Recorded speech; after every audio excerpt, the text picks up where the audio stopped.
नमस्कार, घटना चक्र में आपका स्वागत है। मैं हूं विपुल सिंह। तमाम खास मेहमानों के साथ नजर डालते हैं आज के एजेंडे पर।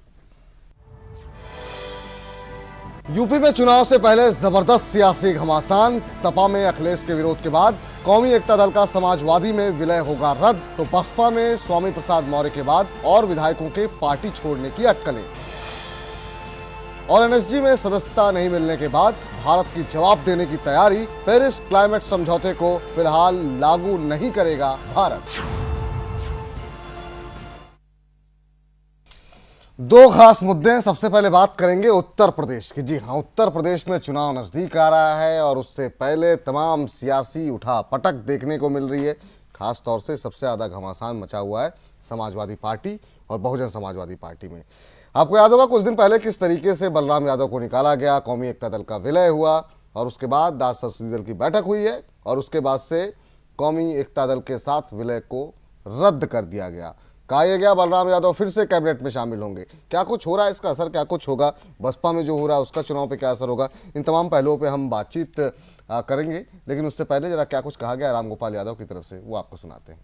कौमी एकता दल का विलय समाजवादी पार्टी में नहीं होगा। कौमी एकता दल का विलय समाजवादी पार्टी में नहीं होगा। कौमी एकता दल का विलय बलराम यादव को मंत्रिमंडल में वापस लिया जाएगा। उत्तर प्रदेश के मुख्यमंत्री अखिलेश यादव जल्दी ही पूरे उत्तर प्रदेश में समाजवादी विकास रथ से यात्रा शुरू करेंगे और राष्ट्रीय कार्यकारिणी का अधिकार दिया गया है पुनर्गठन करने का, वो नेताजी करेंगे। बलराम यादव को मंत्रिमंडल में वापस लिया जाएगा। उत्तर प्रदेश के मुख्यमंत्री अखिलेश यादव जल्दी ही पूरे उत्तर प्रदेश में समाजवादी विकास रथ से यात्रा शुरू करेंगे और राष्ट्रीय कार्यकारिणी का अधिकार दिया गया है पुनर्गठन करने का, वो नेताजी करेंगे। बलराम यादव को चलिए, तमाम खास मेहमान हमारे साथ मौजूद हैं। हमारे साथ आनंद साहू जी मौजूद हैं नेता भारतीय जनता पार्टी से। हमारे साथ एस के दत्ता साहब मौजूद हैं राजनीतिक विश्लेषक के तौर पे। हमारे साथ मौजूद हैं उपेंद्र प्रसाद जी, वरिष्ठ पत्रकार। आप सभी का बहुत बहुत स्वागत है। सबसे पहले तो उपेंद्र जी आपसे जानना चाहेंगे क्या हो रहा है। ये जिस तरीके की ये जो टसल थी, कहा जा रहा था परिवार के अंदर कई सारे लोग ऐसे हैं, कई सारे गुट बने हुए हैं, अब वो पब्लिकली सामने आ रही हैं चीज़ें। साफ दिखाई दे रहा है कि दो गुट बने हुए हैं, शिवपाल यादव और रामगोपाल यादव का, जो कि रामगोपाल यादव को अखिलेश का समर्थन प्राप्त है और यहाँ पर शिवपाल यादव अपनी एक गुटबाजी कर रहे हैं, जिसका असर हमने देखा। कौमी एकता दल के साथ विलय हुआ, बलराम यादव उसके रिएक्शन में निकाले गए। अब तब भी ये कहा जा रहा था नेताजी को सब कुछ पता है। शिवपाल यादव प्रेस कॉन्फ्रेंस करके कह रहे थे, आज रामगोपाल यादव कह रहे हैं नेताजी को पसंद नहीं था। क्या हो रहा है ये?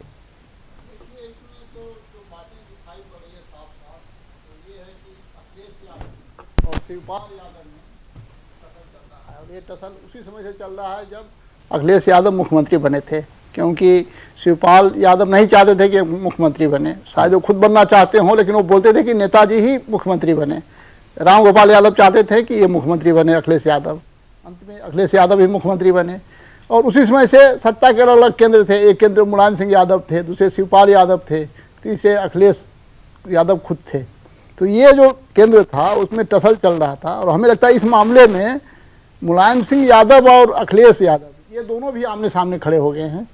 क्योंकि जब शिवपाल कह रहे हैं कि नेताजी को पता था और बिना नेताजी को बताए हुए इतना बड़ा फैसला नहीं लिया जा सकता है, क्योंकि नेताजी हैं जो राष्ट्रीय अध्यक्ष हैं, तो उनसे बिना पूछे हुए, बिना इजाज़त के जो मुख्तार अंसारी की पार्टी है उसके विलय की घोषणा हो ही नहीं सकती थी। इसमें समस्या ये हुई कि ये विरोध कर रहे थे अखिलेश यादव और इनके विरोध को दरकिनार कर दिया गया, जो इनको ठीक नहीं लगा। इनको लगा जब हमें ही चेहरा बना करके फिर चुनाव लड़ना है तो हमारा चेहरा तो ठीक रहने दो। तो ये इन्होंने विद्रोह कर दिया और ये विद्रोह हमें लगता है कि दो पीढ़ी का जो टसल है वो इसमें देखने को पड़ा है, हमें मिला है। तो इसमें ये सीधे मुलायम सिंह यादव पर था, क्योंकि मुलायम सिंह यादव को खसम खास रहे हैं वो बलराम यादव को उन्होंने बर्खास्त कर दिया अपना रिजेंटमेंट दिखलाते हुए। उसमें ये वैसे इन्होंने ये दिया कि आप उनको शामिल कर सकते हैं और हम मुख्यमंत्री हैं, मुख्यमंत्री का प्रेरोगेटिव है, तो हम इनको बर्खास्त कर सकते हैं। इनका कोई बलराम यादव से पर्सनली नहीं खुन्नस रहा होगा, खुन्नस रहा भी होगा कि हाँ उन्होंने बिचौलिए का काम किया, मध्यस्थता की, लेकिन वो बहुत बड़ा इशू नहीं होता। उनको पता है कि मध्यस्थ की भूमिका सिर्फ संदेश वाहक की होती है, अंतिम तो डिसीजन मुलायम सिंह यादव। तो वो मुलायम सिंह यादव को चैलेंज करने के लिए उन्होंने बर्खास्त कर दिया। लीजिए, उन्होंने कह दिया कि आप जो कर सकते हैं आप कीजिए, जो मैं कर सकता हूं मैं कर सकता हूं। तो इनका जो विद्रोह है, हमें लगता है कि मुलायम सिंह यादव ने बहुत मैच्योरिटी दिखलाई है, समझदारी दिखलाई है कि उसको इशू उन्होंने नहीं बनाया। और स्वाभाविक ही है कि जब अखिलेश यादव के नाम पर चुनाव लड़ना है, 5 साल तक वे मुख्यमंत्री रहे हैं, उनके दिमाग में कुछ हुआ कि लोगों के बीच हम जाएंगे तो अपना जो भी अपनी छवि के साथ जाएंगे, अपनी उपलब्धियों के साथ जाएंगे। उनके पास उपलब्धियां बतलाने के लिए बहुत ज़्यादा है। भले कानून व्यवस्था किसी खराब रही हो तो हमेशा रही रहती है। मायावती की जब सरकार थी पिछली, तो आप याद कीजिए कि अंतिम जो 3-4 महीने में रोज एक खबर आती थी, रोज की रोज एक खबर आती थी। उसी खबर ने मायावती का बंटा ढार कर दिया और उन्हीं खबरों के कारण अखिलेश यादव को बढ़त मिल गई समाजवादी पार्टी को। तो ये जो हुआ है, हमें लगता है कि अब पहले अगर हो जाता तो और उत्तर प्रदेश के लिए अच्छा होता। ठीक, क्योंकि जब किसी को आप मुख्यमंत्री बनाते हैं तो उसको मुख्यमंत्री के रूप में काम करने दिया जाना चाहिए। उनको मुख्यमंत्री का जो अपना पावर उसको असर्ट करना चाहिए। अखिलेश यादव ने असर्ट किया, ये बहुत अच्छा किया। चले जरा ज़हीन मलिक साहब हमारे साथ जुड़ चुके हैं, समाजवादी पार्टी के हैं, उन्हीं से पूछते हैं क्या कुछ हो रहा है समाजवादी पार्टी के अंदर। मलिक साहब, बहुत बहुत स्वागत है आपका। आपसे जानना चाहेंगे, इससे पहले भी जब आपसे बातचीत हुई थी तो इसी मुद्दे को लेकर के हुई थी, तब आपने कहा कि जी, तो तब आपने उस समय कहा था कि नहीं पता नहीं होगा मुलायम सिंह यादव जी को। देखा होगा जी, ये मामला बहुत स्मूथली तरीके से मसला हल हो गया जी, और जैसा वो मुख्यमंत्री जी चाहते थे जी, और वही हुआ है। और नेताजी ने इस बात को हर तरह से माना है कि बात बिल्कुल 100% अपनी जगह पे सही है। इसमें कुछ लोग बीच में पड़ करके ताल्लुकात उन्होंने खराब कराना चाहा था, लेकिन वो हुआ नहीं, उसमें कामयाबी किसी को मिली नहीं। जी, मलिक साहब, कुछ ऐसे तक तो भी थे जी, जिन्होंने काफी गड़बड़ी का मचाने की कोशिश की हमारी पार्टी में, दखल वगल करने की, और उसका नतीजा आपने देखा कितना स्मूथली मसले का हल हो गया। और मुख्यमंत्री की बात सही मानी गई और ये तय किया गया कि किसी तरह से हम उनको नहीं लेंगे जो हमारा उल्टा एलिमेंट है। एक चीज मैं आपसे समझना चाहूंगा मलिक साहब, जब शिवपाल यादव ने उस समय ऐलान किया था विलय का, तब वो कह रहे थे जो कुछ किया गया है नेताजी से पूछ के किया गया है। अब ये रद्द किया गया है, तब भी रामगोपाल ये कह रहे हैं नेताजी को ये पसंद नहीं था। सवाल ये उठता है कि आखिर में नेताजी की भूमिका है क्या? देखिए, ये बात अपनी जगह पे 100% सही है कि नेताजी की मेन भूमिका है। पार्टी जो है नेताजी की है। शायद आपने एक बार सुना होगा, आजम खान ने बड़ा अच्छा स्टेटमेंट में दिया था कि हमने अपना प्रोसेस जाहिर कर दिया।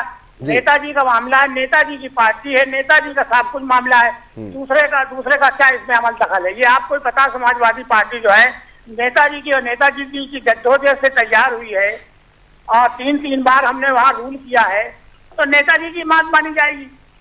कोई भी बात करना चाहे तो ना अखिलेश की बात मानी जाएगी, ना रामगोपाल की बात, किसी की बात नहीं मानी जाएगी। नेताजी चाहेंगे, नेताजी ने अपने तौर से, जब उन्होंने बात की अपने तौर से, रामगोपाल यादव जी ने, शिवपाल जी ने, अखिलेश जी ने, सबने कहा, उस पे उन्होंने उनकी बात मानी और अपने तौर से जो फैसला किया वो फैसला सबको मान्य हुआ। आप ये कह रहे हैं कि आपकी पार्टी में कोई भी लोकतंत्र नहीं है, पूरी तरह से तानाशाही पार्टी है?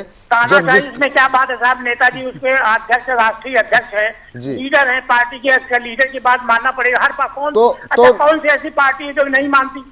नहीं, मेरा सब मैं आपसे इसलिए कह रहा हूँ, लोकदल को लीजिए, एक नेताजी की बात नहीं मानता।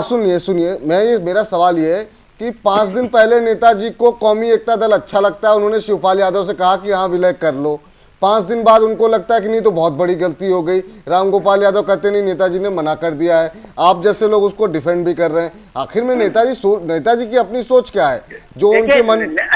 जी, नेताजी को अपने तौर से जब रामगोपाल जी ने, अखिलेश जी ने हर बात को समझाई तो नेताजी ने उसको मान लिया। तो क्या पार्टी में इसमें नहीं है कि अगर कोई बात उसमें हम नेताजी कहते नहीं, हम नहीं मानेंगे कोई बात?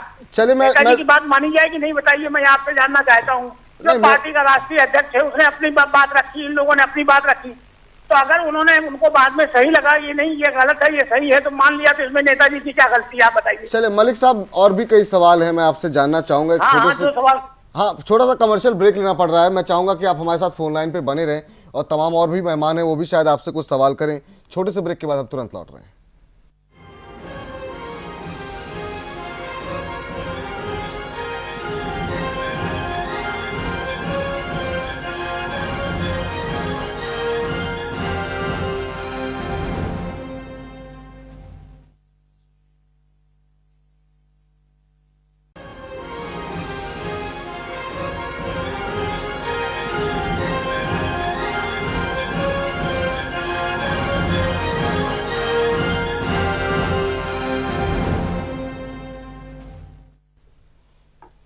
ब्रेक के बाद स्वागत है आपका। हम बात कर रहे हैं उत्तर प्रदेश में क्या कुछ हो रहा है चुनाव से पहले, जिस तरह की उठापटक मची हुई है समाजवादी पार्टी, बहुजन समाजवादी पार्टी में। ब्रेक से पहले हम बात कर रहे थे समाजवादी पार्टी को लेकर के, तो अभी चाहते हैं कि थोड़ा थोड़ा रिएक्शन जो है बाकी लोगों से भी ले लें, फिर सब बसपा पे भी बात करेंगे।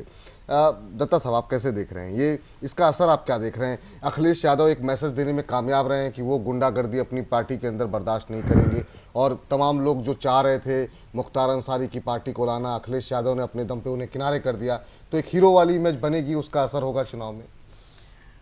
हीरो वाली इमेज बनेगी और असर होगा चुनाव में। मैं समझता हूँ कि ये कहीं ना कहीं पे मुंगेरी लाल के हसीन सपने हैं, क्योंकि अखिलेश को अगर चीज़ें करना ही था तो बहुत पहले करना चाहिए था। और व्यक्तिगत तौर पे अच्छे व्यक्ति हैं और एक विजन और मिशन लेके आया भी था वो, जब चुनाव जीत के आया।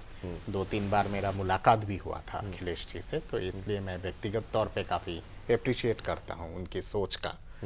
पर समाजवादी पार्टी जिस हिसाब से परिवारवाद में बटा हुआ है और जिस तरह का अंदर खाने जिस तरह का टशन है और टसल है समाजवादी पार्टी में, उस टशन और टसल का शिकार अखिलेश यादव हमेशा से रहा है और हमेशा हुआ है जी। 2 साल तो कम से कम मैं समझता हूँ कि अखिलेश यादव को लग गया था यूपी के पॉलिटिक्स के बारे में और ब्यूरोक्रेसी के बारे में समझने में, कि वहाँ की ब्यूरोक्रेसी और वहाँ के पॉलिटिक्स फंक्शन कैसे करता है जी।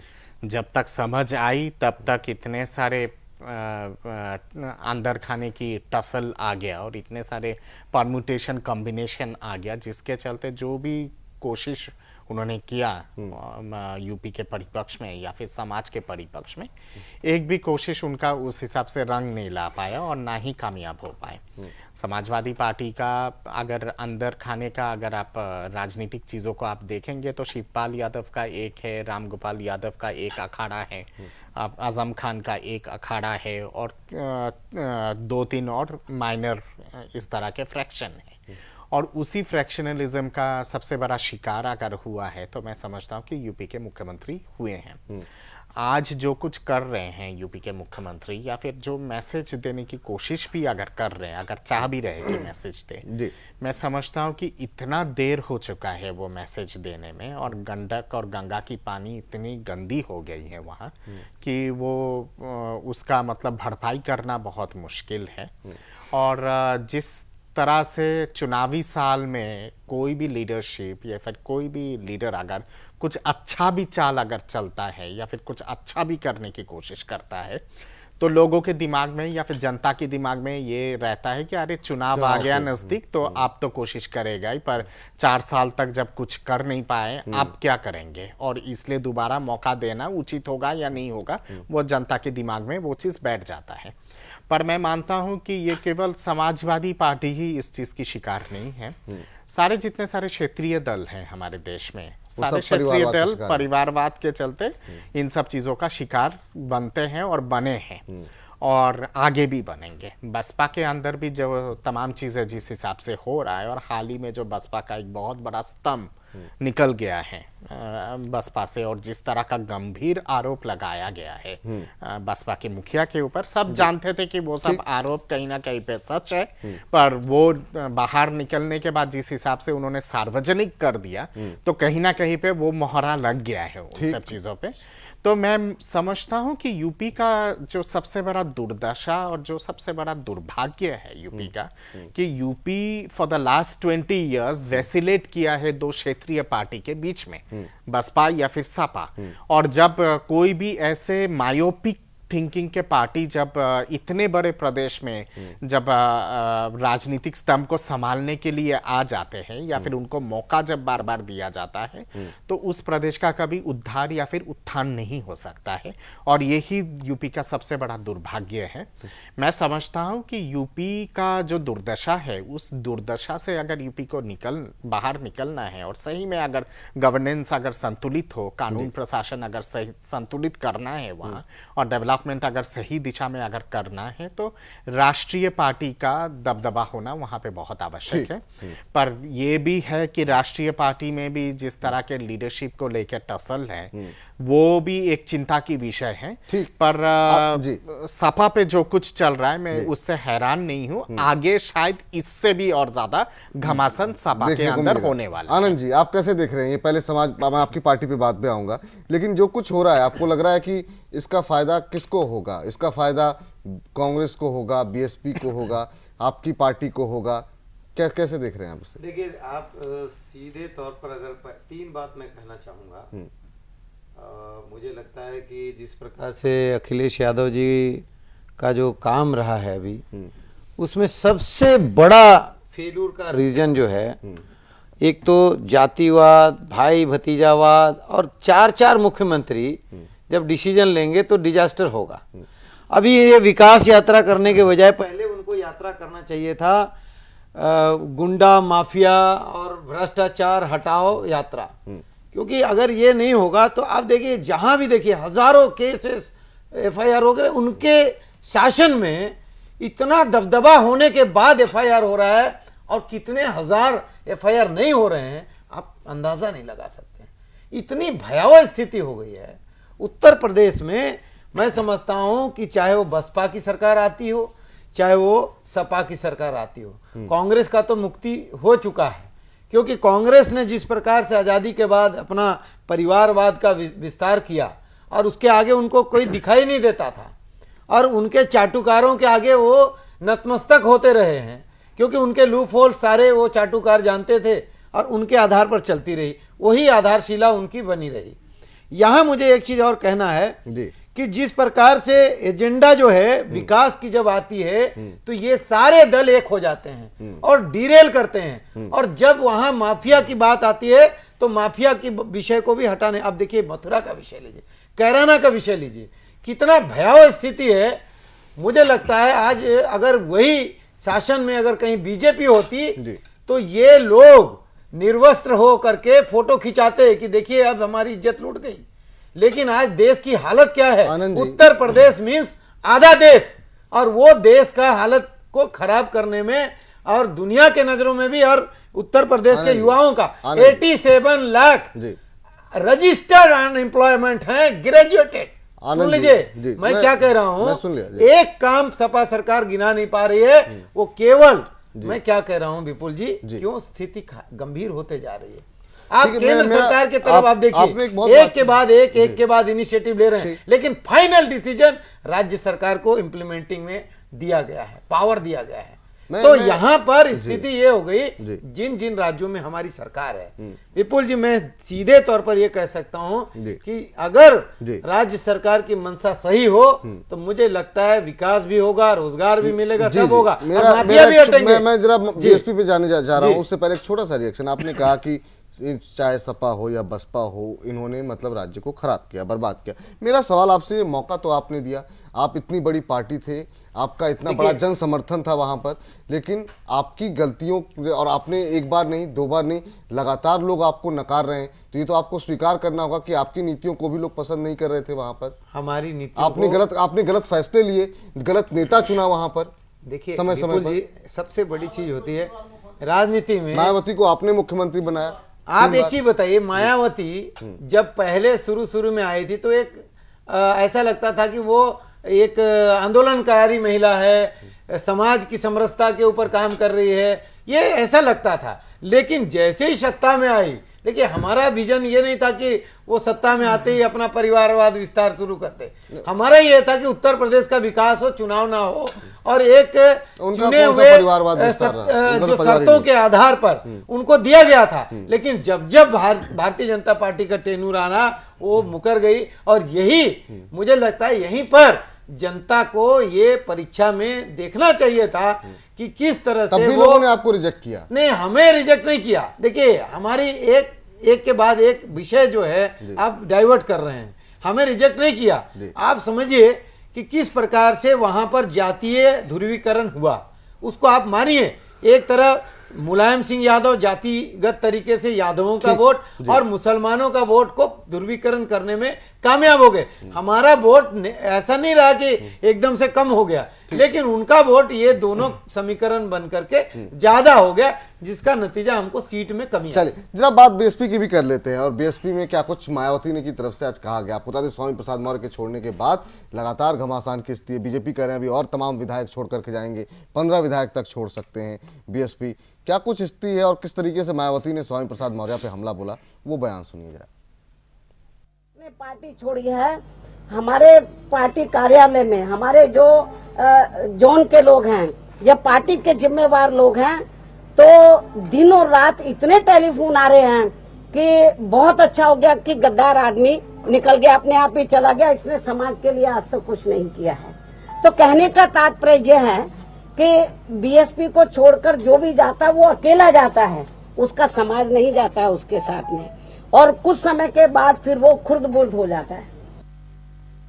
ये विभिन्न दलों को छोड़कर आया है, इसका ना तो अपने समाज से कोई लेना देना है, ना बहुजन समाज पार्टी की मूवमेंट से लेना देना है, ना बाबा साहब डॉक्टर अंबेडकर की मिशन से कोई लेना देना है। ये केवल हवाई बात करता है, चिल्ला चिल्ला कर हवाई बात करके उसकी आड़ में ये केवल राजनीतिक लाभ उठाना चाहता है, और वो भी केवल समाज के लिए उठाए तो अच्छी बात है, लेकिन अपने समाज के लिए नहीं, अपने व्यक्तिगत स्वार्थ के लिए, अपने परिवार के लिए आवाज उठाता है, तो केवल अपने परिवार के स्वार्थ में के लिए बोलता है। मैं समझती हूँ कि समाज इसको कभी भी माफ नहीं करेगा। कहाँ जाएंगे स्वामी प्रसाद मौर्य? तमाम अटकलें चल रही हैं, पहले सपा की चल रही थी, फिर बीजेपी और कांग्रेस की भी चल रही हैं। इन तमाम पहलुओं पर चर्चा करेंगे। छोटा सा कमर्शियल ब्रेक लेना पड़ रहा है, तुरंत लौट रहे हैं।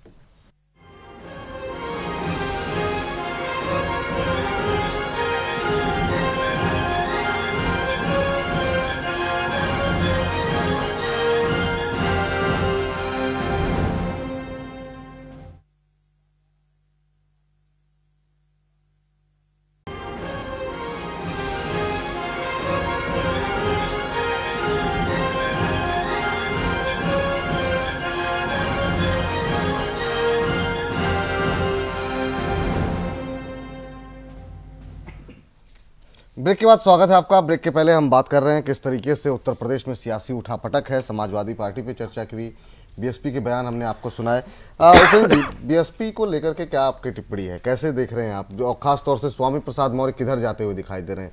क्या लग रहा है कि हालांकि शुरू में वो बीजेपी के खिलाफ जब उन्होंने इस्तीफा दिया था तब कुछ बातें बोली थी, पर अब ऐसी संभावनाएं लग रही हैं कि वो बीजेपी की तरफ जाते दिखाई दे रहे हैं।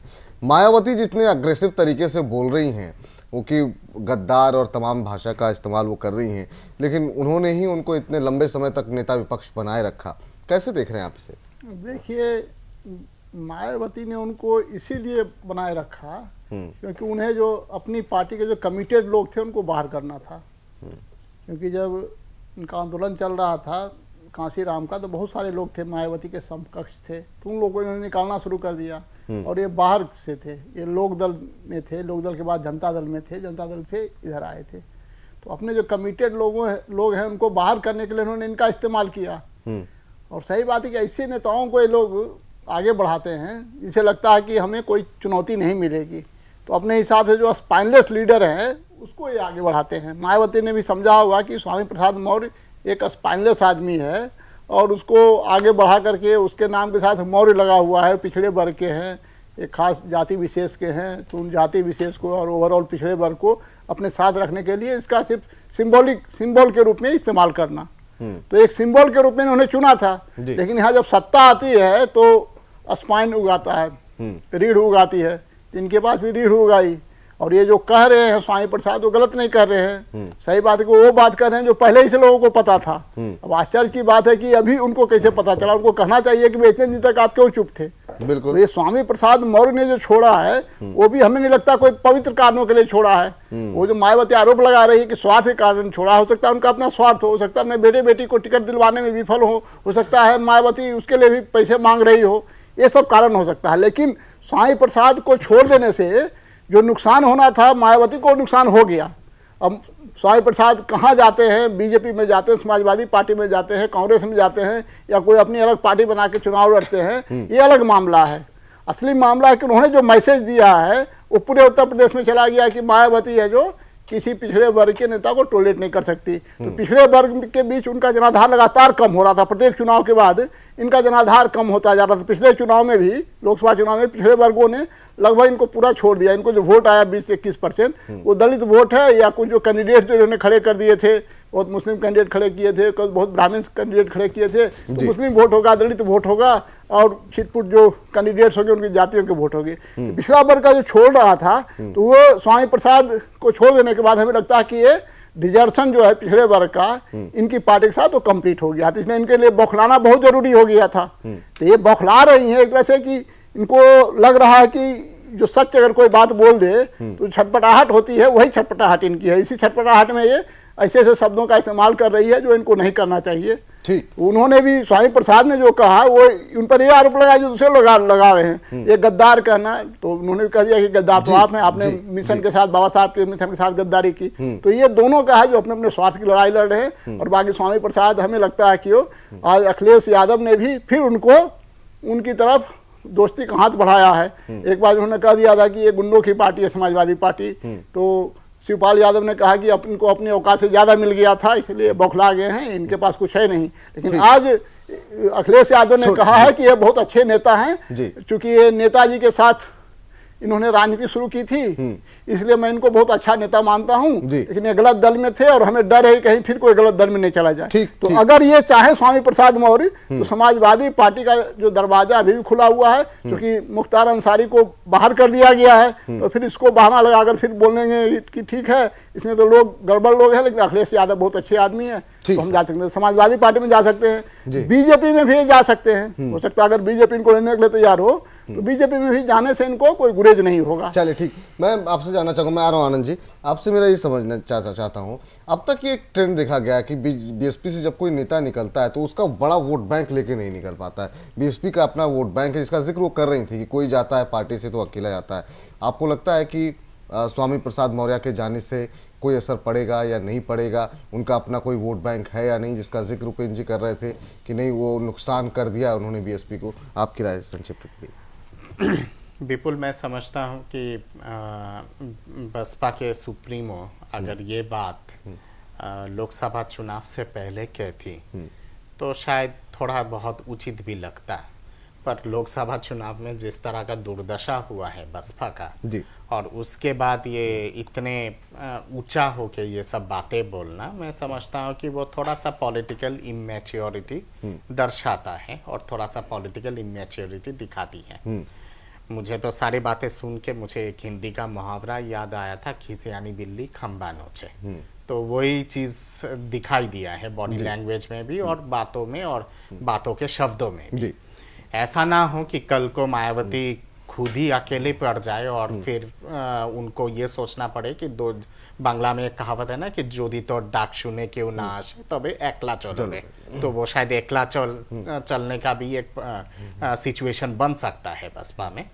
मैं जितना यूपी के राजनीति को समझता हूँ और जितना देख पा रहा हूँ और जिस तरह से एनालाइज कर पा रहा हूँ, मेरा मानना है कि सपा और बसपा दोनों से ही बहुत बड़े पैमाने पे पलायन होने जा रहा है। जैसे जैसे चुनाव नजदीक आएगा, केवल विधायकों की पलायन नहीं होगा, संगठन में भी जो लोग हैं उनकी भी बहुत बड़े पैमाने पे पलायन होगी। स्वामी प्रसाद मौर्य का जो वो है जो निकलने का जो एक वो मतलब एग्जाम्पल है, वो एक आइसोलेटेड एग्जाम्पल नहीं है, ये तो शुरुआत है, आगे जाके और बहुत कुछ हो सकता है। चल देखना ये पड़ेगा कि ये जितने पलायन हो रहा है, क्या ये पलायन स्वेच्छा से हो रहा है जी, या फिर किसी पार्टी के इशारा पे हो रहा है? आप शायद समझ पा रहे हैं बिल्कुल, कि मैं बिल्कुल, इशारा क्या करना चाह रहा हूँ। बिल्कुल, और वो भी हो सकता है क्योंकि यूपी के राजनीतिक बाजार में ये तमाम चीजें बहुत गरम गरम खबर है कि किसी पार्टी के इशारे पे भी ये तमाम चीजें हो रहा है। या तो फिर ये भी हो सकता है कि जो लोग पलायन कर रहे हैं सपा से या बसपा से और आगे भी जिनका नाम आ रहा है कि ये लोग पलायन कर सकते हैं, शायद वो पार्टी के गोद में जाके ही बैठ जाए जिस पार्टी के माध्यम से इशारा हो रही है। पर ये जरूर है कि इस पूरे सिचुएशन में जो पार्टी सक्षम होगा सपा और बसपा को तोड़ने में, वो पार्टी चुनाव के बाद मेरे हिसाब से लगता है सबसे ज्यादा फायदा में रहेगा। चलिए एक छोटा सा कमर्शियल ब्रेक। आनंद जी मैं तुरंत आ रहा हूं आपके पास। ब्रेक के बाद सबसे पहला सवाल आपसे होगा, और जो इशारों की बात कर रहे थे उन तमाम इशारों को आनंद जी से समझेंगे। छोटे से ब्रेक के बाद एक और खास मेहमान पुष्पेंद्र कुलशेष जी हमारे साथ जुड़ेंगे, वरिष्ठ पत्रकार। तुरंत लौट रहे हैं।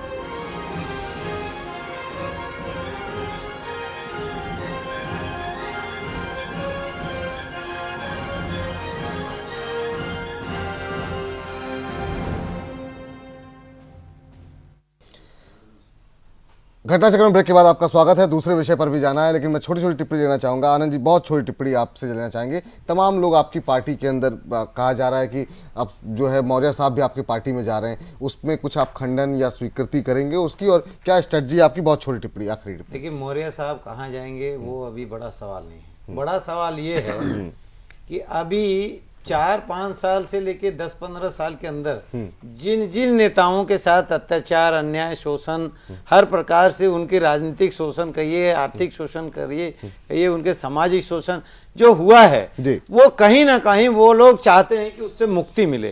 तो वो कहाँ जाएंगे? उनको जहाँ न्याय लगेगा कि न्याय होगा वहां जाएंगे।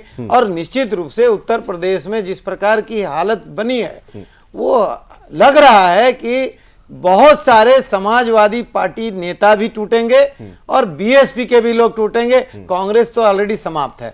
तो मुझे लगता है कि आने वाला समय बहुत सही कहा है माननीय हमारे राष्ट्रीय अध्यक्ष जी ने कि कैसे जीतेंगे चुनाव हम वो बता देंगे आपको। समय आने दीजिए और चुनाव जीत के भी दिखाएंगे, उत्तर प्रदेश को जीत के दिखाएंगे। चलिए पुष्पेंद्र जी छोटी टिप्पणी आपसे भी लेना चाहेंगे। समाजवादी पार्टी में आज जो ड्रामा देखने को मिला, पहले कौमी एकता दल को शामिल किया गया, आज जो है कहा गया नहीं ये विलय जो है हम कैंसिल कर रहे हैं, रद्द कर दिया गया।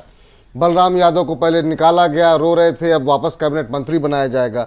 समाजवादी पार्टी में मायावती ने आज फिर प्रेस कॉन्फ्रेंस करके स्वामी प्रसाद मौर्य को सुनाया काफी कुछ। आप कैसे देख रहे हैं उत्तर प्रदेश की राजनीति चुनाव से शॉर्ट में मैं कहूंगा कि समाजवादी पार्टी में सत्ता के जाने का डर और उसकी हड़बड़ाहट के अंदर ये तमाम सारी चीजें हो रही हैं कि डाकू, बदमाश, गिरोहबंद लोग, उठाई लुटेरे, आतंकवादी सबसे संबंध किसी तरह से हो जाएं और सत्ता में वापसी हो जाए। और दूसरी तरफ बीएसपी के अंदर ये पिछले 6 महीने से मीडिया की क्रिएटेड हवा के चलते उनको लगा कि सत्ता अब हमारे पास हो गई है। वो गुरूर और उस दंभ के चलते जितना बड़ा लीडर उनके यहां से निकल के आया है, उसके बाद भले वो दावा करें, लेकिन मायावती के पास आज कोई बड़ा ओबीसी लीडर नहीं है।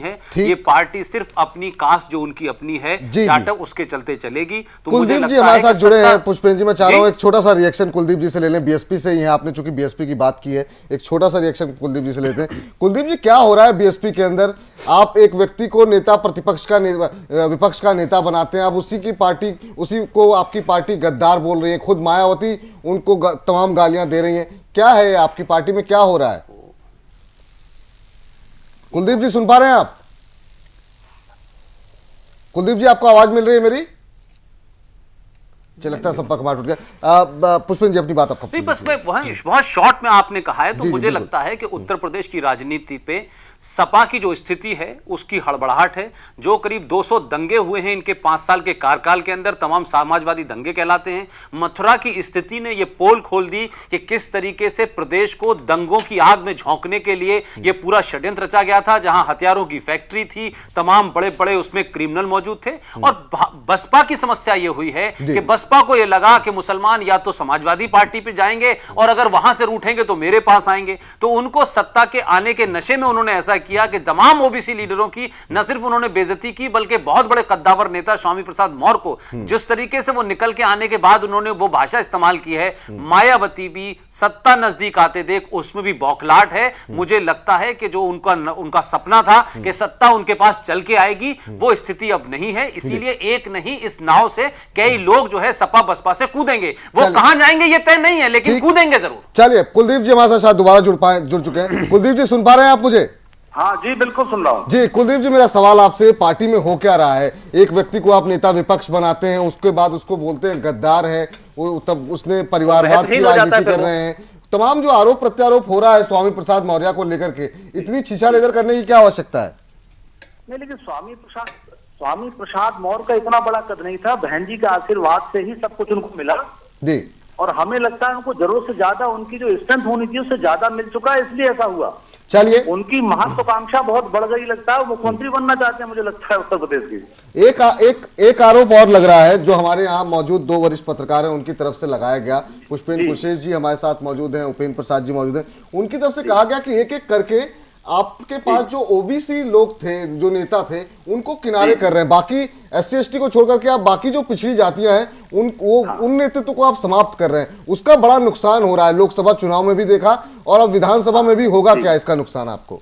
नहीं, लेकिन लोकसभा की बात अलग थी, वो कांग्रेस के विरोध की बात थी, ये लोगों ने वोट दिया। लेकिन बहुजन समाज पार्टी के साथ सभी गांव के लोग, सभी गरीब, सभी युवा सब साथ में, कतई कोई ऐसा नहीं लग रहा कि ओबीसी को हमने उपेक्षित रखा हो बसपा में। अभी ये कहा जा रहा है आप नया वोट बैंक तलाश रहे हैं कि आप सवर्णों को और मुस्लिमों के साथ एक टाई अप कर रहे हैं और प्लस आपका जो SC ST वर्ग है वो आपके साथ रहेगा ही रहेगा। तो आप इस तरह का कोई कॉम्बिनेशन तलाश रहे हैं क्या उत्तर प्रदेश में? नहीं, इस घटनाक्रम से, इस प्रसंग से ना लें। बहुजन समाज पार्टी कई सालों से तैयारी कर रही है, उनकी जमीनों भले मीडिया में ना आए हों, लेकिन जमीन की हकीकत यह है कि बहुजन समाज पार्टी बहुत मजबूत है। उनके जितने भी कैंडिडेट जो भावी होने वाले हैं वो बड़ी मेहनत कर रहे हैं। चलिए, बहुत बहुत शुक्रिया कुलदीप जी, बहुत बहुत धन्यवाद अपना महत्वपूर्ण समय देने के लिए। अगले विषय के लिए समय बहुत कम है, फटाफट रिएक्शन लेते हैं। आपको बता दें NSG में भारत की एंट्री फिलहाल तो नहीं हो पाई है, आगे चल करके क्या कुछ रणनीति होगी इस पर हम बातचीत बाद में करेंगे। लेकिन इस दौरान भारत की तरफ से एक फैसला कह सकते हैं कि लिया जा रहा है, लिया जा सकता है, और वो एक मैसेज देने की बात भी होगी कहीं ना कहीं। फैसला ये किया जा रहा है कि पेरिस के अंदर जो बैठक होनी है क्लाइमेट चेंज को लेकर के, पेरिस क्लाइमेट समझौते को लेकर के, भारत फिलहाल उसके लिए अभी तैयार नहीं होगा। क्या कुछ इसके मायने हैं? उपेंद्र जी, संक्षेप में पहली टिप्पणी आपकी।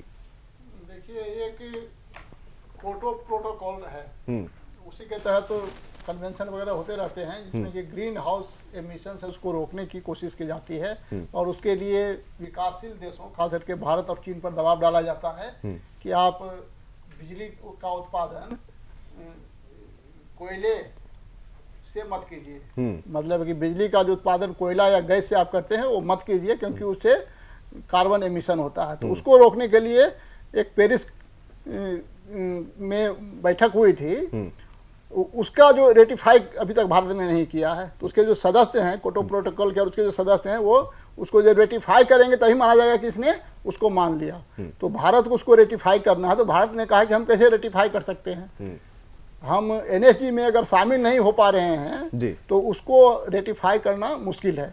मतलब है कि हम उसका रेटिफिकेशन तो हम करेंगे, लेकिन रेटिफिकेशन डिलेड हो जाएगा। डिलेड होगा मतलब जब हम NSG ज्वाइन करेंगे उसके बाद ही हम रेटिफाई कर सकते हैं। तो उसका सीधा अर्थ ये है कि हम तभी कोयला या गैस आधारित बिजली उत्पादन को रोक सकते हैं जब हमें परमाणु ऊर्जा उत्पादन के लिए टेक्नोलॉजी मिल जाए, उसके लिए इनपुट्स मिल जाए, उनके लिए जो भी मशीन्स वगैरह है वो हमको मिल जाए। तो वो जब हमको नहीं मिल रहा तो फिर हम कैसे जो पेरिस कन्वेंशन है उसको रेटिफाई करें। तो इसने भारत ने एक शर्त रख दी है कि भाई अगर हमसे उम्मीद करते हो कि हम क्लाइमेट चेंज के लिए जो वर्ल्ड कम्युनिटी है उसकी बात माने कि भाई कम से कम थर्मल पावर जनरेशन करो, तो उसके लिए हमें एटॉमिक पावर जनरेशन के लिए जो हमारी जरूरी चीजें हैं वो हमारे पास उपलब्ध हो। हम पर जो सुविधा नहीं मिली हुई है NSG का मेंबर नहीं होने के कारण, वो सुविधा मिल रहा है। तो ये भारत दिखला रहा है कि भाई अगर आप ऐसा चाहते हैं तो हमें कीजिए। तो इसमें ओबामा के लिए सबसे बड़ा समय बहुत कम है इस विषय के लिए। आनंद जी, बहुत संक्षिप्त में अपनी टिप्पणी रखिए। देखिए, सबसे महत्वपूर्ण विषय इसमें यह है कि ऑलरेडी जो डेवलप्ड कंट्रीज हैं वो उनका कार्बन एमिशंस जो है it is highly so much ज्यादा है, इतना अधिक है।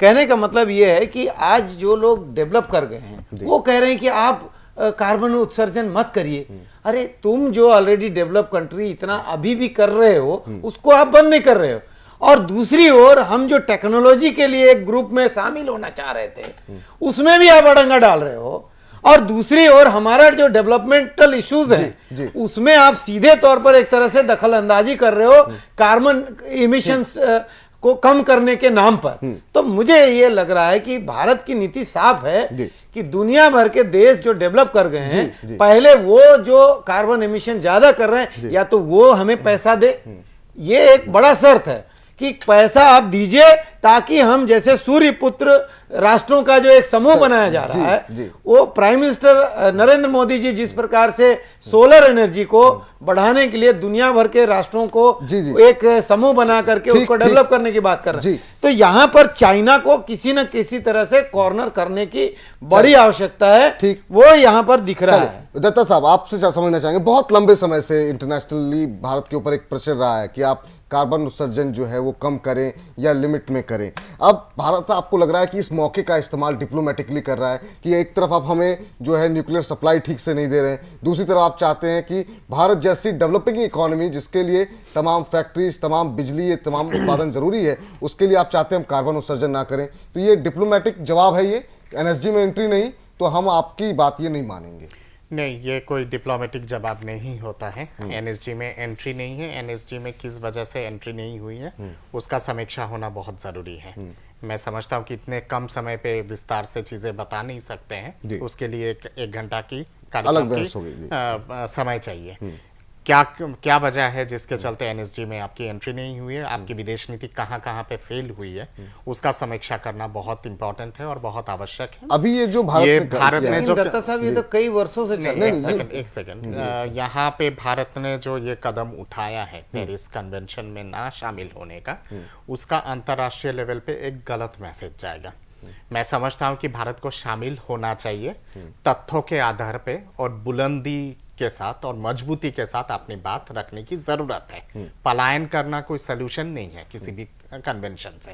वहां पे शामिल होइए, अपने बात रखिए और बेशक आप वॉकआउट कर जाइए। भारत की तरफ से शामिल हो रहे हैं, वो अभी इसे लागू नहीं कर पाएंगे। लागू नहीं कर पाएंगे, किस वजह से लागू नहीं कर किस वजह से लागू नहीं कर पाएंगे, क्या तथ्य है उसके पीछे, क्या कारण है, एनएसजी में जो अपेक्षित था चीजें वो नहीं हो पाया, वो सारी चीजें आपको बताने की आवश्यकता है अंतरराष्ट्रीय कम्युनिटी को। और उसके बाद आप कहिए कि हम इस समझौता को वो नहीं करेंगे, रेटिफाई नहीं कर सकते हैं या फिर इसको साइन नहीं कर सकते, वो तथ्य समझ में आता है। यहाँ पे अगर मैसेज देने की अगर आवश्यकता है भारत सरकार के तरफ से, और मेरा अपील रहेगा भारत सरकार के लिए और आपके पार्टी के लिए भी कि अगर मैसेज अगर देना है तो सीधे तौर पे चीन को मैसेज दीजिए। बिल्कुल, अंतरराष्ट्रीय कम्युनिटी को इस तरह का मैसेज देकर कोई फायदा होने वाला नहीं है, उससे आप लोग और अलग थलग पड़ जाएंगे।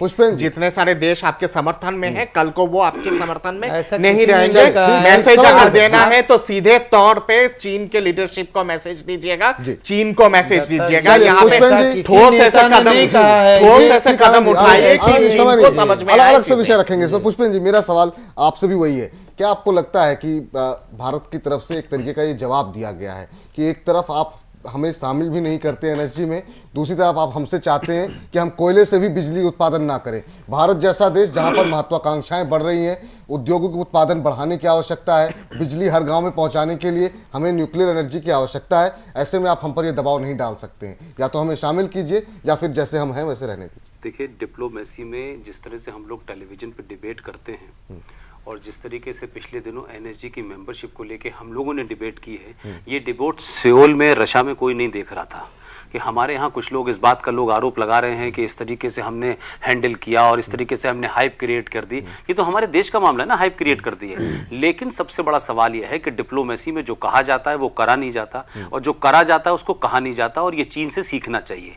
चीन ने जिस मक्कारी के साथ, जिस बेशर्मी के साथ तमाम सारी चीजें कहीं, आपके प्राइम मिनिस्टर ने भी वहां मुलाकात की, और तमाम सारे ताल्लुकात अच्छे होने के बावजूद भी एक ही डिप्लोमेसी आप देखिए कि चीन का प्रेसिडेंट जब यहां था तो मैं कहता हूं कि आपकी सीमाओं का उल्लंघन भी हो रहा था। तो ये दो अलग अलग तरीके से नहीं देखना चाहिए। भारत को इसमें शिरकत करनी चाहिए, पुरजोर तरीके से करनी चाहिए, अपनी बात को रखना चाहिए और अपनी बात को कहते हुए आखिर में ये कहना चाहिए। लेकिन ये हम यहां खड़े होकर कहेंगे हम नहीं जाएंगे, हमने बायकॉट कर दिया है, तो ये जरूरी नहीं है कि आप एक के चक्कर में कई और लोग दुश्मन बना लें। दुश्मन आपके कौन है, इस वाली एनएसजी की घटना से दुनिया के सामने पता चल गया है। और यह भी टेस्ट हो गया है कि भारत जब यूएन सिक्योरिटी काउंसिल की सीट के लिए जब डिमांड करेंगे तो आपके दुश्मनों के जो चेहरे हैं वो वहां सामने आ गए। अब आपको डिप्लोमेटिकली हैंडल करनी है, कोई गली की लड़ाई नहीं है कि चाइना ने आपको नहीं आने दिया है तो अब आप खुल्लम खुल्ला चाइना को गाली दें, लेकिन आप भी उसी तरीके से बात करें कि एक तरफ आप हम वहां आना नहीं चाहते हैं